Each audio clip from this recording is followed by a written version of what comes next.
Olá a todos, eu sou a Graziela Gonçalves, meteorologista da Climatempo, e agora vamos discutir um pouco sobre a nossa nova estação, a primavera, que começa neste dia 23 de setembro, às 4 horas e 54 minutos. E que, antes de mais nada, vai ser uma estação marcada pela neutralidade climática. Isso quer dizer que não temos nem El Niño e nem Laninha atuando. Olhando aqui nesse mapa da temperatura da superfície do mar, a gente consegue ver que próximo à linha do Equador temos aí temperaturas bem distintas, né? Para ter um El Niño, eu teria que ter uma temperatura acima de meio grau, pelo menos nessa região, né? Em todas essas áreas. Ou uma Laninha, eu tenho que ter toda essa região com temperatura de pelo menos meio grau aí por uma certa quantidade de tempo. Como a gente está vendo, temos temperaturas aí bem misturadas e a tendência é que ao longo desses próximos 3 meses, né, ao longo de toda a nossa primavera, a neutralidade climática deva persistir, tá?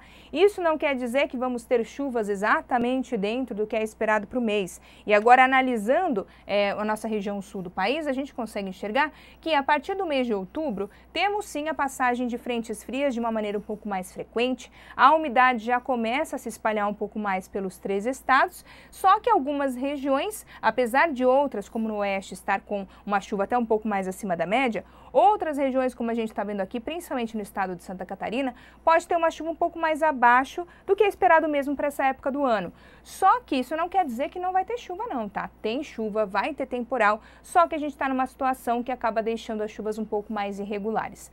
Por conta dessa irregularidade, teremos mais aberturas de sol e a temperatura sobe mais, a temperatura fica acima da média na maior parte desses 3 estados.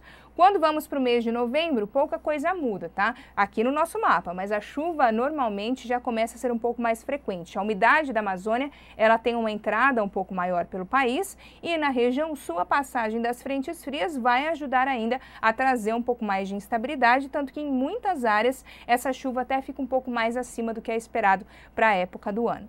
De qualquer forma, essa questão da irregularidade, isso quer dizer que as pancadas caem de maneira mais isolada, deve continuar ao longo do mês de novembro, mesmo porque a costa aqui do Atlântico ainda não vai estar muito favorável à passagem dessas frentes frias. Conforme essa irregularidade persiste, algumas áreas, como principalmente o estado do Paraná, devem seguir ainda com temperaturas acima do que é esperado para a época do ano. Então, as temperaturas vão continuar mais altas até o mês de novembro. Depois, quando a gente entrar no mês de dezembro, há um risco para que essas chuvas sobre os 3 estados da região sul sejam mais frequentes. Como a gente vai ter mais nebulosidade e mais chuva, a temperatura já não fica tão alta assim e ela pode ficar ligeiramente abaixo do que é esperado para a época do ano.